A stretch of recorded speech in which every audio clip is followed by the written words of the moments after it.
Bonjour à toutes et à tous. Vous écoutez un nouveau numéro de l'émission Quoi de neuf en histoire. Je suis Rassan Moubarak et dans ce podcast, je reçois des historiennes et des historiens à l'occasion de la sortie de leur dernier livre.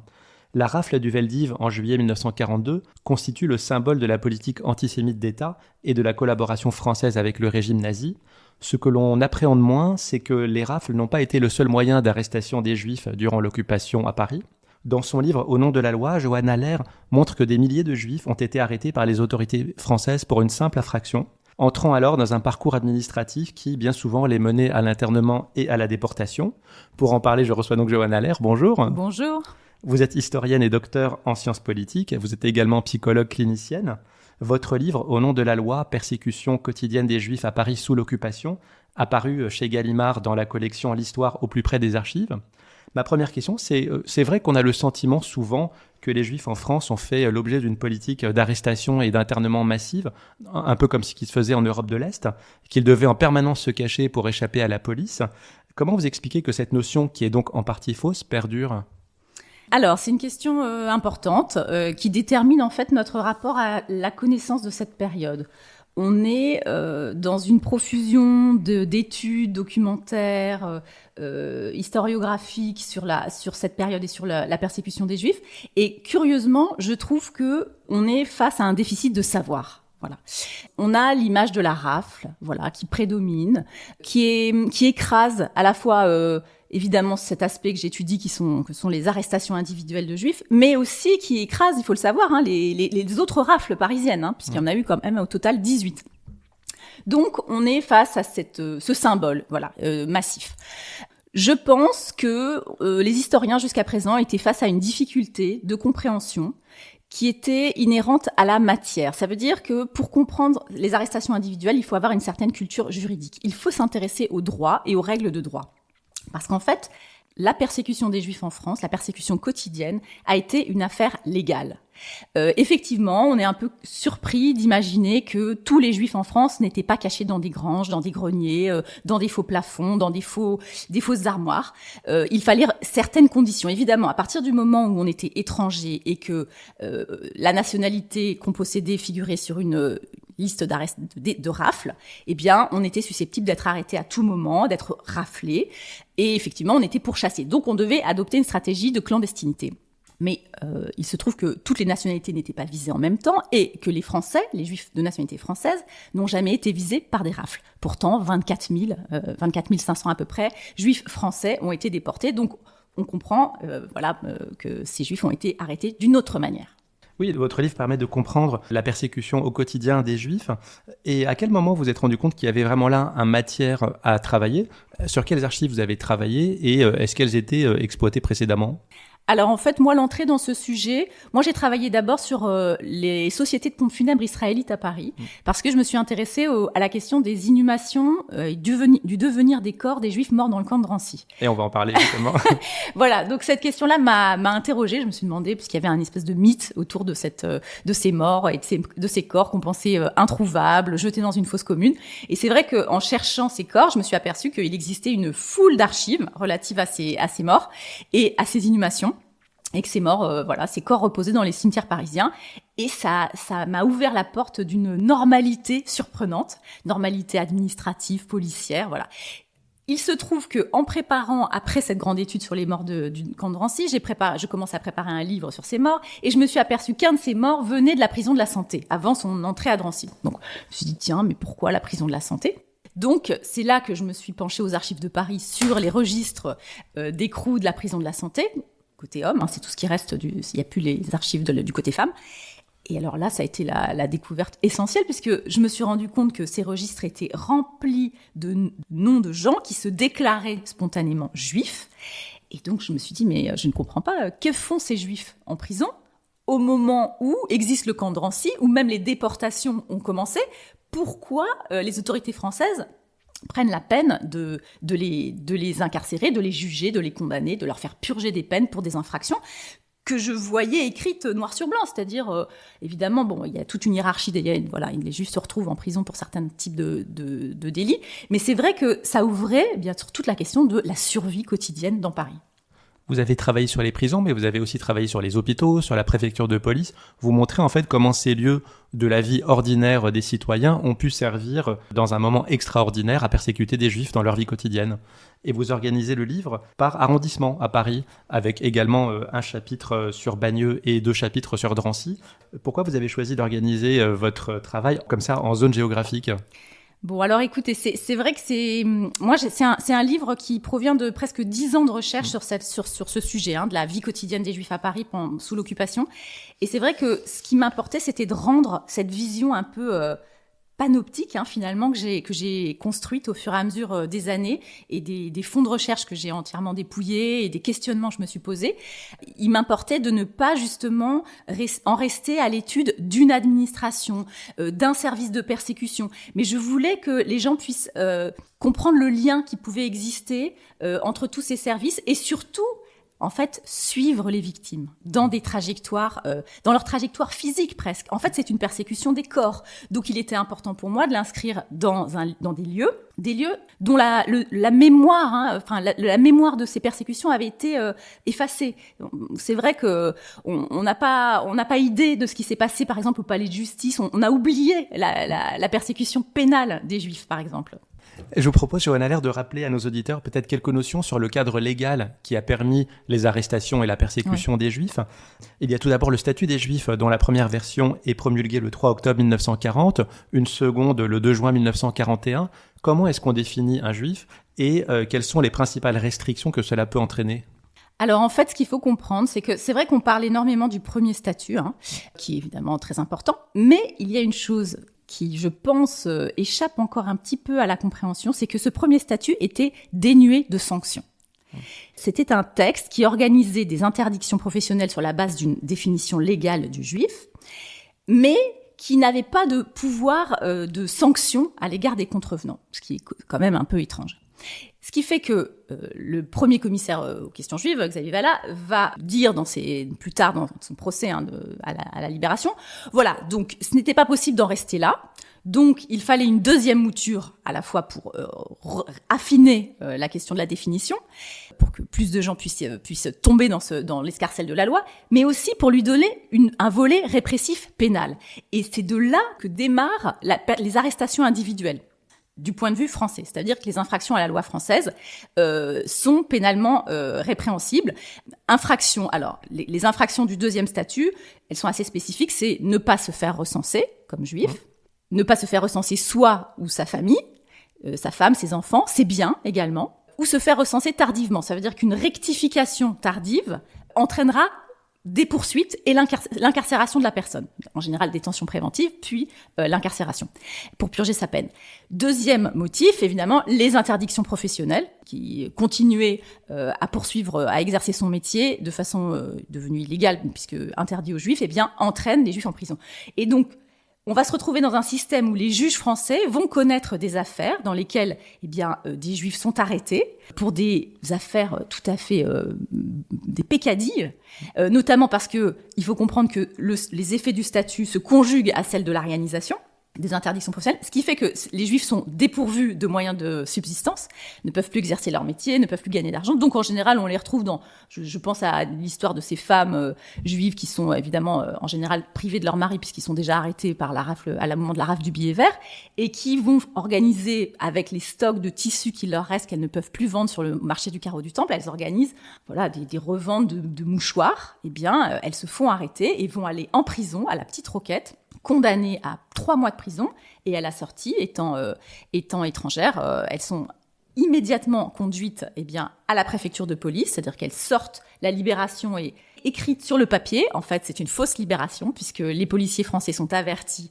de leur date de libération, les attendent à la sortie, les ramènent à la préfecture de police, et là, un arrêté d'internement est pris contre elles, et elles sont envoyées à Drancy. Voilà. L'arianisation économique dont vous parlez, je le précise, c'est l'expulsion des Juifs de toute activité économique, la confiscation des titres et portefeuilles qui permettent de gérer les entreprises, etc. Et donc, tous ces motifs d'arrestation qui sont multiples, donc vous l'avez dit, ça peut être une non-présentation du certificat de non-appartenance à la race juive, ça peut être le non-respect du couvre-feu, etc., etc. Tout ça, c'est sous-tendu par des ensembles de lois, de règlements, d'ordonnances. Est-ce qu'elles étaient plutôt française ou allemande, et est-ce que l'une prédominait sur l'autre ? Alors c'est intéressant parce qu'en fait il faut que je complète ce que je viens de vous dire. Effectivement, il y a un arsenal législatif français. Il faut savoir qu'en prison, les infractions à la législation anti-juive ne sont pas le premier motif d'incarcération des juifs. Il y a d'abord les infractions économiques, puis les infractions carte d'identité, puis les infractions à la législation anti-juive. Donc vous voyez, ça s'ordonne un petit peu comme ça, parce que j'ai étudié les registres d'écrou de la prison de Fresnes, de la Santé, de la Petite Roquette, sachant que la Petite Roquette, elles ne sont pas complètes malheureusement. Hein. Et à la Santé, on n'a que les hommes, hein, on n'a pas le versant femme. En tout cas, c'est cet arsenal législatif. Il faut comprendre que deuxième particularité du statut des Juifs de la deuxième mouture du 2 juin 41, elle introduit dans une disposition de cette loi une petite chose qui est passée un petit peu, pas inaperçue, mais qui a été peu comprise finalement, c'est la possibilité pour le préfet d'interner tous les Juifs sans avoir besoin de justifier de commission d'une infraction. Tous les Juifs peuvent être internés sur simple décision du préfet, ce qui en fait fonde la base légale des arrestations individuelles de Juifs en France, et notamment des Juifs français qui jusque-là échappaient en fait au pouvoir d'arrestation et d'internement de la France. Donc avec cette seconde mouture, en fait, Vichy s'est doté vraiment d'un arsenal répressif complet, autonome, son propre arsenal contre les Juifs. Il faut savoir que les Allemands en avaient fait de même. 9 ordonnances anti-juives allemandes ont été promulguées en France. Et la chose, alors on connaît évidemment celle qui porte sur le port de l'étoile de la fin mai 42, mais on connaît moins celle qui a ouvert vraiment le bal des arrestations individuelles à Paris, qui est l'ordonnance sur le couvre-feu des Juifs du 7 février 42, qui a envoyé vraiment quotidiennement des dizaines et des dizaines de Juifs vers le dépôt de la préfecture de police, hein, qui était le lieu de traitement en fait des arrestations individuelles de Juifs. Si je voulais avoir une image un petit peu osée, je dirais que le dépôt de la préfecture de police, c'est vraiment le Veldiv des arrestations individuelles. Un lieu qui n'avait pas été du tout étudié, peu compris parce que les archives sont très compliquées à décrypter, ce qui m'a occupé pas mal d'années. En tout cas, ce qui est très intéressant à comprendre, c'est que les policiers français ont été mobilisés non seulement pour chasser les infractions à la loi française, mais aussi aux ordonnances anti-juives allemandes. Donc on se retrouve avec une police qui traque les Juifs pour ces deux motifs. Et est-ce qu'on peut schématiser le parcours type physique d'une personne arrêtée ? Et je crois qu'il y a des différences selon qu'elle soit arrêtée pour une infraction à la loi française ou à une ordonnance allemande. Oui, exactement. Donc effectivement, l'arrestation, elle peut avoir lieu évidemment soit sur initiative, on dit dans la rue, spontanément par des policiers qui chassent énormément dans les rues de Paris. Hein, les RG, les brigades de RG chassent les Juifs dans Paris, les traquent pour des infractions. Alors soit effectivement quand ils arrêtent une personne dans la rue, ils constatent une suspicion d'infraction. Là se joue un moment très important, puisque vous imaginez bien le pouvoir que détiennent ces policiers à ce moment-là, puisqu'ils ont le choix de la labellisation de l'infraction. Parce que si c'est une infraction à une loi française, ça va conduire le suspect vers un parcours judiciaire, pénal. Donc ça veut dire que cette personne, elle va être en général envoyée, d'abord ramenée au commissariat de police le plus proche, mis derrière les barreaux, ce qu'on appelle au violon, quoi. Voilà. Et puis ensuite, cette personne sera emmené vers la préfecture de police, vers le dépôt de la préfecture par d'autres inspecteurs. Voilà. Donc, on assiste aussi toujours à un morcellement de la responsabilité, de l'arrestation. Quand j'ai voulu reconstituer, par exemple, l'arrestation de la mère de l'écrivain Georges Perec, je me suis retrouvée face à 8 noms d'inspecteurs différents qui se sont, à un moment ou à un autre, occupés de son parcours physique. Voilà, celui que je suis en train de vous décrire. Donc, commissariat de quartier, puis ensuite préfecture de police qui est sur l'île de la Cité. Exactement, avec un va-et-vient entre les bureaux des inspecteurs en haut et le dépôt de la préfecture de police où on stocke en fait physiquement les Juifs avec un certain nombre d'autres délinquants, suspects délinquants. Les femmes juives racontent beaucoup comment elles se sont retrouvées avec les prostituées, à dormir sur les paillasses. Mais pour les hommes, c'est pareil, ils se retrouvent avec des petits délinquants. Donc, on a toute cette population juive qui est absolument primo-délinquante, qui arrive dans ce lieu. Donc, vous voyez ce va-et-vient entre les bureaux. Quand ils sont poursuivis pour une infraction à une loi française, ils sont présentés à un juge qui va décider de la suite de leur parcours judiciaire. Est-ce qu'il y a un envoi vers la détention préventive, donc un envoi vers une maison d'arrêt? En général, quand on est étranger, c'est systématique. Un peu moins quand on est français, un peu moins encore quand on est une femme. Et puis ensuite, évidemment, eh bien, il y a ces Juifs sont envoyés vers la maison d'arrêt, et puis ils attendent leur procès. Là se joue aussi un moment important. Qu'est-ce qui se passe ? Parfois, on est face aussi à une surcharge carcérale, donc il y a parfois des libérations avant jugement. Et c'est là qu'est le piège, parce que si j'en étais restée à une étude de l'institution judiciaire, eh bien, je me serais dit, finalement, les juges ont été cléments, les juges français ont été cléments. Mais en regardant le parcours des corps physiques, je me suis aperçue que ces juifs, en fait, étaient faussement libérés, puisque dès le jour de leur libération, ils étaient renvoyés vers le dépôt de la préfecture où je retrouvais leurs traces. Et puis ensuite, ils entraient à Drancy. Bon, ça, c'est pour le parcours pénal. Quand les mêmes policiers français décidaient de relever une infraction à une ordonnance allemande, et vous voyez bien que je vais vous montrer comment ça se joue à peu de choses. Un juif qui ne porte pas l'étoile, et en général n'a pas de carte d'identité tamponnée juif, ce qui fait qu'il est en fait en infraction avec deux types de normes, à la fois française, loi sur la carte d'identité, et allemande, puisque ne porte pas le port de l'étoile. Donc les policiers français ont le choix de la voie dans laquelle ils vont les envoyer. Or, une infraction à une ordonnance allemande envoie directement à Drancy. Ça veut dire que la personne, pareil, va aller vers le commissariat, va être récupérée par des inspecteurs, va être envoyée au dépôt, mais au dépôt, il n'y a pas de présentation à un juge. Il n'y a pas besoin. C'est-à-dire que la chose est routinisée, ils sont stockés là. Par contre, dans les bureaux, il y a bien un arrêté écrit d'internement qui est pris contre eux. Les archives ont malheureusement été détruites entièrement, mais il y a un arrêté d'internement. En général, ça va très vite. Dans la journée même ou au bout d'une journée, eh bien, il y a des convois collectifs dans des fourgons tout à fait policiers où les gens sont menottés, c'est absolument lugubre. Eh bien, des convois qui sont organisés depuis la cour du dépôt vers le camp de Drancy.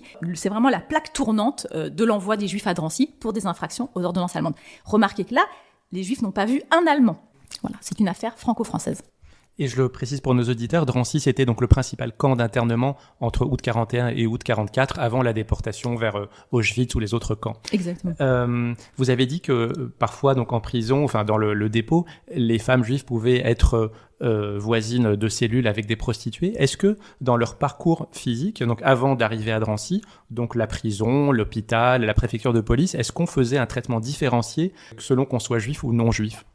Alors en fait, c'est une question très intéressante parce que moi, ce qui m'a en fait intriguée dans ce livre, et c'est pour ça que je brosse comme ça un tableau des différents lieux, je me suis demandé comment les agents de l'État, en fait, traitaient cette nouvelle catégorie administrative qui est le juif. Parce que c'est une catégorie administrative qui apparaît et qui va à la fois bouleverser leur habitude de travail. Ils ne savent pas très bien ce qu'ils sont censés faire. Voilà, comment est-ce qu'ils doivent adapter leur façon de faire. Et puis, de l'autre côté, ce qui m'a beaucoup intéressée, c'est comment les Juifs eux-mêmes se repèrent dans ce qu'ils ont droit ou non de demander, ce qui est dangereux pour eux de faire. Par exemple, je pense à la mairie du 9e arrondissement de Paris, où les femmes juives, avaient la possibilité de demander une allocation, un secours, à partir du moment où leur mari était interné par l'État français. Vous voyez, donc c'est le même État qui, d'un côté, interne les hommes juifs à partir de mai 41, et qui, de l'autre, va donner aux femmes juives une protection sociale. Voilà, une protection sociale du fait de l'internement de leur mari. Eh bien, évidemment, ces femmes, certaines n'y vont pas quand elles ont conscience du danger de se présenter, d'être identifiées dans un logement, identifiées avec leurs enfants. Mais d'autres y vont parce que quelque part elles n'ont pas le choix non plus. Il y a un tel manque de ressources. Donc voilà, je me suis toujours demandé comment les agents travaillaient. Et c'est très intéressant ce paradoxe parce que, donc on le voit, vous l'avez dit, parfois les gens arrivent à Drancy sans même avoir vu un seul Allemand. Donc il ne faut pas voir ce rôle des autorités françaises simplement comme une collaboration, un volet de la collaboration avec les Allemands. Vous écrivez que c'est aussi une tentative pour les autorités françaises de maintenir un semblant d'indépendance par rapport aux Allemands. Qu'est-ce que vous voulez dire par là ? En fait, ce qu'il faut comprendre, je pense qu'on a très longtemps occulté la politique publique française antisémite sous le vocable collaboration. C'est un vocable fourre-tout dans lequel, en fait, on a gommé la volonté propre de Vichy de persécuter les Juifs. Et d'ailleurs, c'était très symptomatique parce que quand je travaillais sur la prétendue fosse commune des morts de Drancy, eh bien, tout le monde me disait, mais en fait, c'est impossible de la retrouver, il y a une fosse commune. Et en fait, pour quiconque travaille sur Vichy, comprend que cette fosse commune n'a pas pu avoir lieu. L'État français était un État extrêmement, c'était une administration très complexe, très développée, avec une production d'archives et de papiers qui rend totalement inconcevable le fait que des corps aient disparu et qu'une fosse commune soit non identifiée. Et de fait, elle n'existe pas. Simplement, quand j'ai ouvert cette boîte de Pandore, qu'est-ce qui apparaît ? L'État français, partout, tout le temps. La police, la justice, ces corps sont suivis, ils transitent de Drancy, du camp lui-même, vers le poste de police, puis vers l'institut médico-légal, puis un juge se penche sur leur devenir. Il y a une autorisation d'inhumation, il y a des pompes funèbres, il y a la préfecture de la... Enfin, vous voyez, je n'en jette plus. Je veux dire, les archives sont immenses. Voilà. Donc... là, c'est pareil, c'est-à-dire que je voulais absolument qu'on sente dans ce livre à quel point la labellisation des Juifs, la persécution pénale des Juifs a été une affaire française. Il n'était pas question, et d'ailleurs, on le voit à partir du moment où le camp de Drancy devient exclusivement allemand, à partir de l'été 43, les policiers français sont sortis du camp par les Allemands, qui reprennent totalement la main sur l'administration du camp, et les autorités françaises, trépignent, parce que elles perdent la main sur ces Juifs. Et la question se pose, comment garder la main sur notamment les justiciables, ceux dont je racontais le parcours, qui ont été envoyés vers la case-prison, qui ont pu être libérés avant leur jugement. Ils s'offusquent, non pas du fait qu'on déporte les Juifs, et notamment les Juifs français, mais ils s'offusquent du fait que les Allemands les privent de leur pouvoir, de leur souveraineté sur ces justiciables. Donc on va voir s'instaurer une rivalité, notamment dans toutes les questions de labellisation, qui est juif, entre autorités françaises et autorités allemandes. Et on voit que les Français vont souvent dans le sens d'une aggravation. Il arrive que les Allemands décident que telle personne internée à Drancy, finalement, parce qu'elle peut produire un document, le certificat de non-appartenance, ou voilà, décide de faire libérer de Drancy telle personne. Eh bien, vous voyez des autorités françaises au commissariat aux questions juives qui viennent immédiatement à la sortie de cette personne, à la sortie de Drancy, écrivent à la personne pour lui dire vous n'en avez pas fini avec nous. Si les Allemands vous ont laissé, pour nous vous êtes toujours juifs, vous devez nous prouver que vous ne l'êtes pas. Donc vous voyez cette machine, cette rivalité qui se met en place et qui montre une volonté française de persécuter les Juifs. Et comment est-ce que vous expliquez que les Allemands vont chercher à reprendre la main, par exemple en reprenant la gestion de Drancy à partir d'août 43 ? Est-ce que c'est parce que les autorités françaises ne vont pas assez loin ? Je crois que vous expliquez aussi qu'il n'y avait pas, au moment de l'occupation, une volonté forcément très nette des autorités françaises de dissocier physiquement, enfin dans l'espace public, dans la société, les Juifs des non-Juifs, alors que les Allemands, clairement, voulaient faire une catégorie à part et isolée du reste de la société. Oui. Alors, c'est pas tant que les autorités françaises ne le voulaient pas, elles craignaient énormément l'opinion publique. Donc, il y a eu des projets de séparation beaucoup plus nets, notamment d'interdiction des mariages, mais finalement, c'est le sujet. En fait, je viens de publier dans la collection de Serge Schwarzfeld une grande étude sur la répression de l'aide aux Juifs en France occupée. Donc, que risquait un non-Juif qui aidait un Juif en France pendant la guerre ? Donc, c'est pas un livre qui est commercialisé parce que c'est les éditions de Serge Schwarzfeld, mais il se trouve dans les bibliothèques et voilà, on pourra en discuter peut-être un autre jour. Mais en tout cas, ce qui est intéressant, c'est de voir qu'il y a eu beaucoup de réflexions autour de cette question des poursuites, en fait. Comment sanctionner des non-juifs qui aidaient les juifs, parce qu'il y avait cette volonté de séparer la population entre juifs et non-juifs. Il faut comprendre que cette catégorie juif était devenue une catégorie normale de la vie sociale, de la vie administrative, et que les gens se déclaraient spontanément. On n'a pas tout à fait idée en fait de l'étendue en fait de cette catégorie, du poids qu'elle avait dans la société. Effectivement, à partir de l'été 43, c'est vrai qu'il y a un ralentissement puisque en fait il y a ce projet de dénaturalisation des juifs qui va pas aboutir. Il y a le refus de Vichy de prêter sa police désormais aux opérations de rafle demandées par les nazis. Donc, il y a une impatience du côté allemand. C'est évident. Du côté français, évidemment, les tournants militaires de la guerre font qu'on devient plus prudent. Donc, la reprise en main du camp de Drancy, oui, effectivement, elle est brutale. Elle a pour but d'accélérer les déportations, vraiment d'accélérer le rythme. C'est ce que je montre aussi dans mon livre. À un moment, je parle de ce groupement qui a été créé sur la demande allemande de la rue de Téhéran, enfin voilà, du bureau des affaires, bureau de contrôle des affaires juives, qui était une initiative allemande d'Annecker qui cherchait en fait à créer au sein de la préfecture de police de Paris, une brigade anti-juive allemande, allemande mais composée d'inspecteurs français, voilà, et qui était destinée en fait à impulser une certaine façon de traquer les juifs et de les arrêter et de les interner très vite. Et c'est vrai que ce mouvement, ce groupe a eu une courte existence, mais finalement les membres de ce groupe, qui étaient tous des policiers actifs de la 5e section DRG, eh bien ensuite ont regagné leur corps d'origine ou bien ont été versés dans les polices anti-juives et ont imprimé un certain rythme et une certaine tonalité, en fait, ont donné une certaine tonalité brutale et expéditive à la traque des Juifs. Et on voit d'ailleurs que ça n'est pas toujours facile de traquer le parcours des fonctionnaires, puisque le fait d'être détaché dans un bureau spécial aux questions juives n'était pas forcément en fait une mutation, mais parfois un parcours normal. Oui, en fait, il faut comprendre la banalité de l'affectation, notamment au camp de Drancy, parce que c'est vrai que je me suis attelée à reconstituer la première équipe de l'ouverture du camp de Drancy.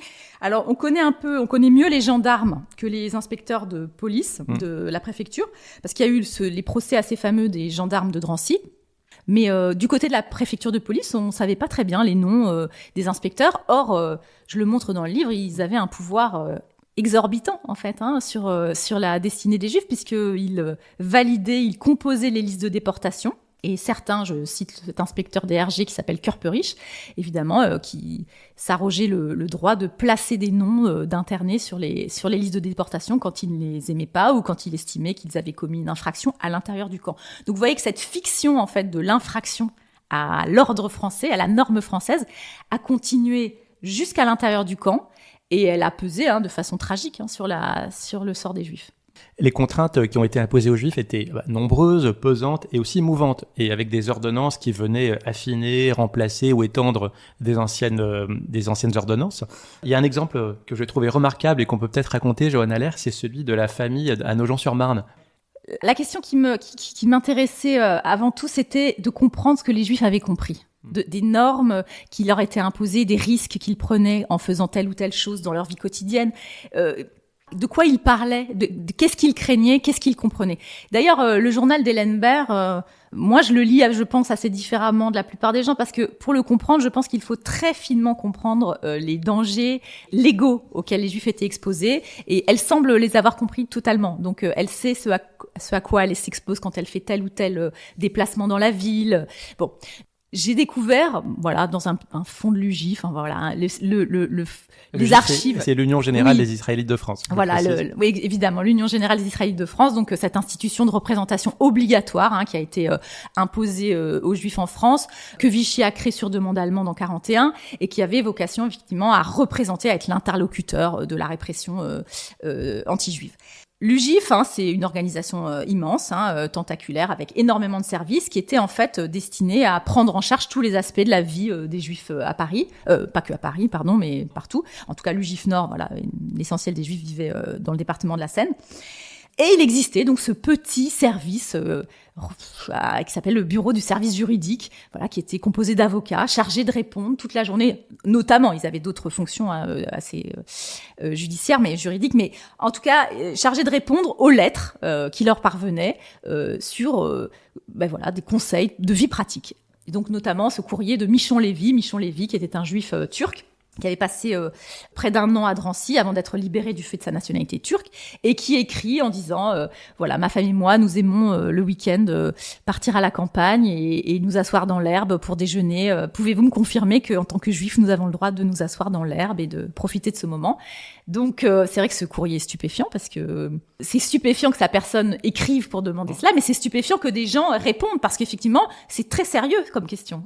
Qu'est-ce qu'on a le droit de faire? C'est tout à fait légitime de se poser la question, puisqu'on risque l'arrestation. Voilà, puisqu'on risque l'arrestation. Donc le service répond en disant, écoutez, vous avez l'air de le savoir, mais je le répète, vous devez impérativement être rentré chez vous à Paris à 20h, vous ne devez pas quitter les limites du département de la Seine, puisque c'était interdit aux Juifs, et vous ne devez pas vous baigner, puisque ça, c'était pas autorisé qu'ils se baignent, Donc vous voyez ces questionnements qui m'ont frappé, qui traduisent une angoisse quotidienne des Juifs, Et donc, cette organisation, l'UGIF, donnait des conseils légaux pour les Juifs pour se mouvoir finalement et échapper aux mailles du filet. Et quelles sont les autres stratégies de disons, de protection que les Juifs avaient à leur disposition, que ce soit dans les hôpitaux, les Oui. prisons, dans les différentes institutions. Comment est-ce qu'ils pouvaient essayer de s'en sortir?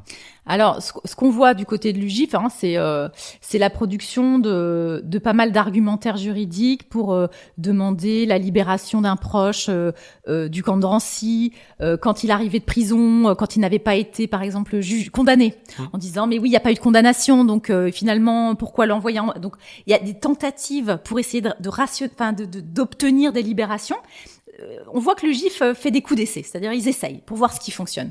Et parfois ça fonctionne, et puis ensuite ça ne fonctionne plus, parce que tout est mouvant dans cette législation, et puis parce que les deux types de législation française et allemande peuvent être cohérentes, mais parfois sont contradictoires. Donc à un moment, il y a des décisions qui sont prises d'interprétation.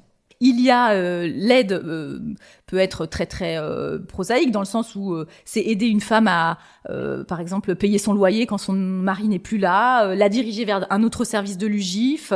Donc un autre volet d'activité du bureau du service juridique, c'était effectivement d'essayer d'obtenir l'allongement des peines des Juifs détenus en prison, parce que l'appel était essentiel. Il fallait que les Juifs restent en prison le plus longtemps possible.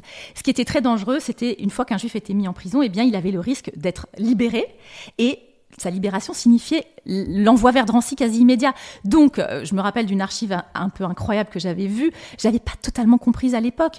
Un jeune garçon, Simon Abelansky, en septembre 42, il est interrogé par son avocat, et l'avocat lui annonce devant sa mère, il lui dit « Ne vous inquiétez pas, vous passez en audience la semaine prochaine, je vais vous obtenir le maximum en appel ». Et lui, il comprend pas, et sa mère non plus. Elle dit, mais je comprends pas ce que vous nous annoncez. Et vous voyez, l'importance, c'était une affaire entendue pour les avocats non juifs qui s'occupaient de leurs clients juifs, comme pour les juges. Malheureusement, moi, dans mon travail sur les juifs détenus à la santé pour infraction au statut, je n'ai pas vu d'allongement des peines en appel. Donc, il n'y a pas eu de volonté des magistrats français de protéger les juifs en prison. Vous écrivez d'ailleurs, et je vous cite, « Dans leur écrasante majorité, les juges rendirent la justice en faisant fi des risques de déportation encourus par des juifs et les jugèrent comme si aucune menace tangible ne visait spécialement les juifs à l'extérieur du palais, en l'occurrence palais de justice. » Oui, effectivement, c'est frappant à la lecture des jugements. J'en ai quand même lu presque 1500. On juge les juifs, et notamment, ça m'avait frappé pour les femmes juives qui sont arrêtées par des policiers français dans des appartements après la rafle du Veldiv, où, elles essayent de les corrompre en leur donnant un petit billet pour pouvoir s'échapper. Les policiers vont relever une infraction de corruption. Elles vont passer au tribunal, et les juges les condamnent et les envoient en prison pour cette action, comme si elles ne risquaient pas leur vie au moment de l'arrestation, parce qu'elles sont juives. Bon, et pour comprendre cette question de la position des juges, je suis allée dépouiller un autre fonds en Haute-Savoie, parce que ça m'intéressait de voir si ça avait été uniforme, voilà. Et ça m'a vraiment surpris de lire des jugements en Haute-Savoie qui étaient totalement différents, où on parlait des juifs persécutés, on parlait d'humanité, on pouvait relâcher un passeur qui n'avait pas extorqué de l'argent aux juifs. Enfin, voilà, donc je me suis rendu compte qu'à Paris, les juges avaient vraiment adopté une position extrêmement dure. Cette persécution, Johann Haller, elle touche donc tous les aspects de la vie quotidienne, mais elle se prolonge aussi à la mort. Un de vos chapitres est consacré au cimetière parisien de Bagneux, et vous avez beaucoup travaillé aussi, vous l'avez dit, sur les dépouilles des Juifs décédés à Drancy. Typiquement, comment sont organisés les services funéraires, et comment est-ce que cette persécution, finalement, va au-delà de la mort? Comment est-ce que les lois françaises interfèrent avec le processus? Mais en fait, elles interfèrent pas tellement. C'est ça, c'est une normalité qu'on voit. On voit quelque chose qui se poursuit. Simplement, ce qui m'a, moi, dans une des études que j'ai faites, c'est la question de la cohérence entre les lois d'arianisation qui portaient sur les sociétés de pompes funèbres gérées par les Juifs et puis les règles d'inhumation des morts de Drancy. Je me suis demandé comment c'était possible que ces deux choses aient fonctionné de concert, parce que je voyais que c'était tout au long de la guerre, que c'était des sociétés de pompes funèbres israélites qui avaient inhumé des Juifs. Et je me disais, mais comment c'est possible, puisque ces sociétés sont censées être arianisées, donc il n'y a plus de dirigeants juifs. Comment ça se fait qu'on reste dans un cadre presque communautaire? Enfin, je ne comprenais pas.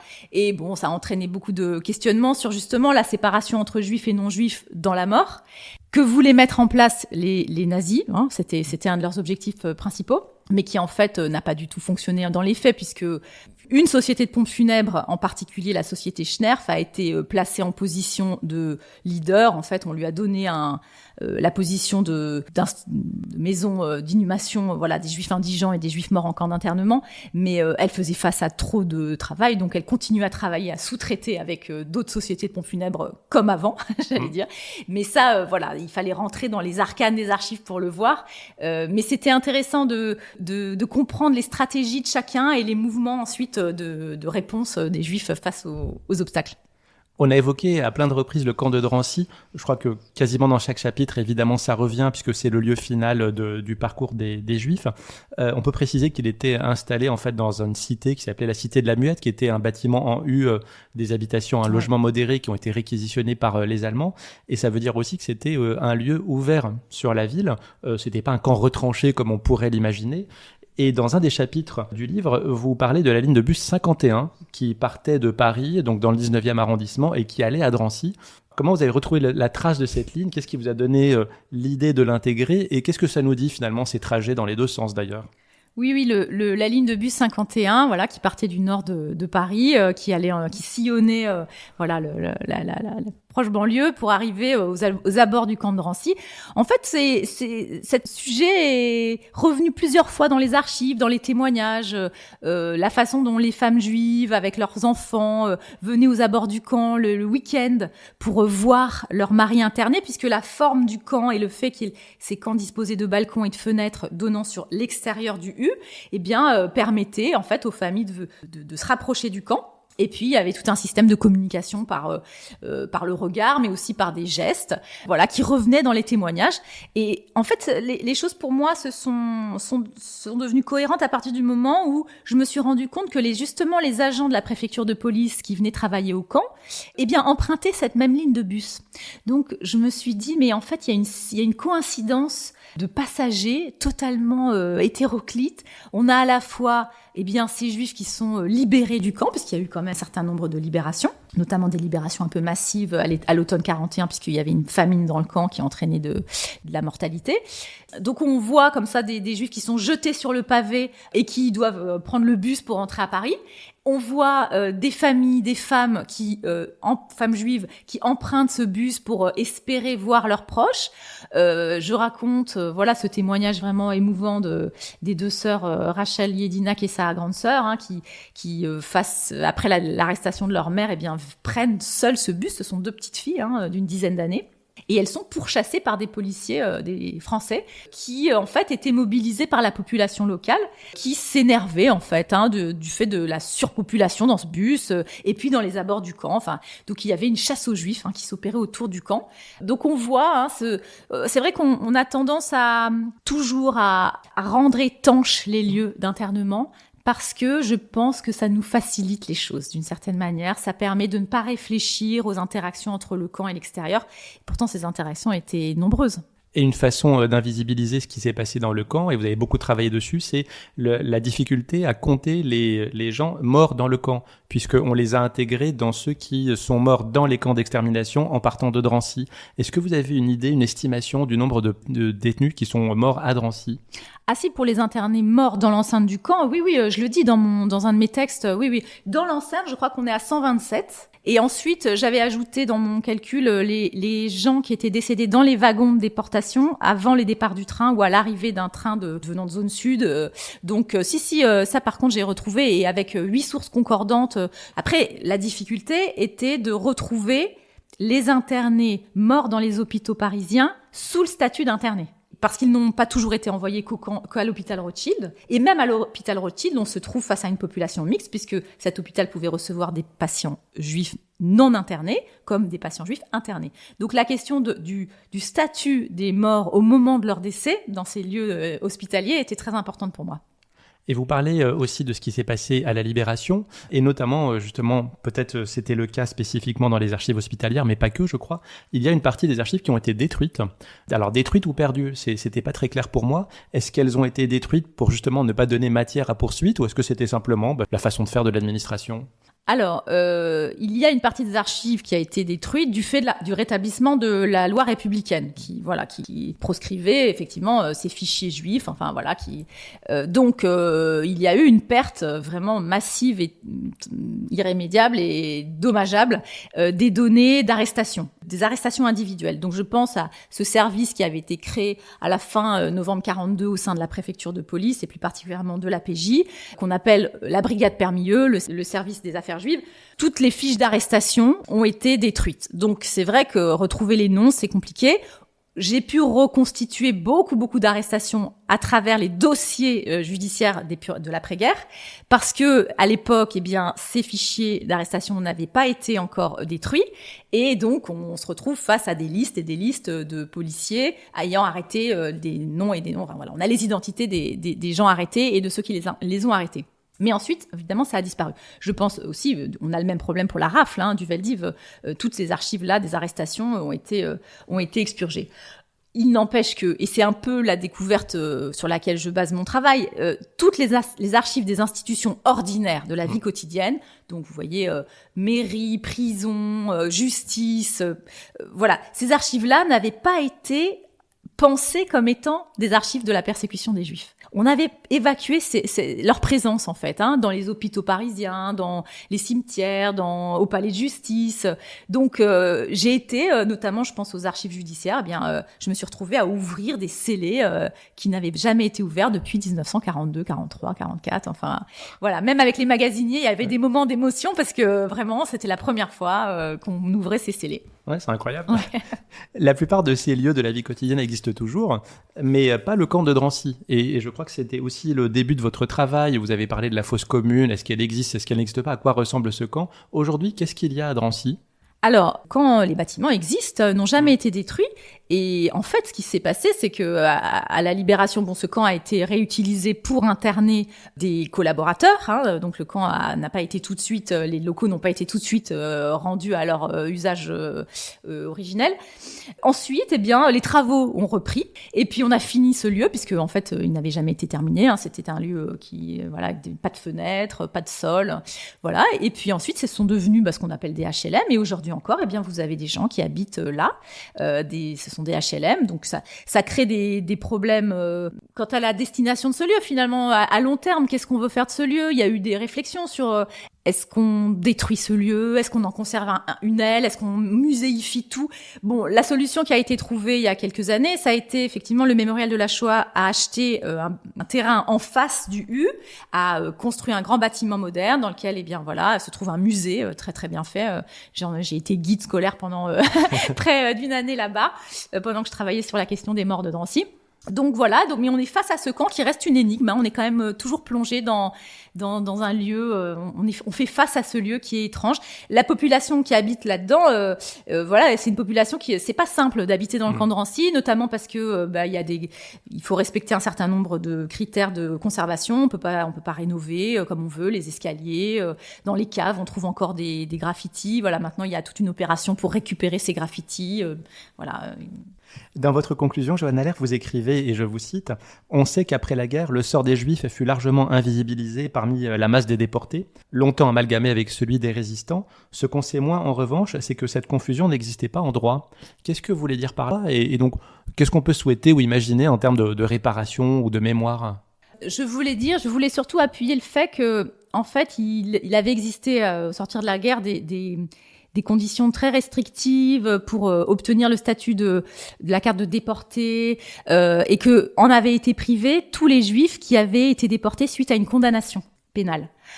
Ce qui incluait les Juifs condamnés pour infraction à la législation anti-juive. Et jusqu'en 1967, ils ont été pénalisés pour avoir été condamnés parce qu'ils avaient refusé de se faire recenser ou qu'ils avaient continué à exercer un métier devenu illégal parce qu'ils étaient juifs. Donc voilà, je voulais simplement montrer que l'administration française avait appliqué des critères extrêmement problématiques et que les choses ont mis énormément de temps à être rectifiées. Voilà. Donc finalement, c'est dur de faire bouger l'administration, c'est ça? L'administration, parce que l'État français s'est maintenu pendant l'occupation, a produit énormément d'archives sur lesquelles, c'est un Vous avez bonheur. pu travailler. Voilà, l'historien peut travailler grâce à Et tout cela. se retrouve dans votre livre. Merci beaucoup, Johanna Lair, d'être venue en parler. Merci à vous. Je rappelle le titre de votre livre, Au nom de la loi, sous-titré La persécution quotidienne des Juifs à Paris sous l'occupation.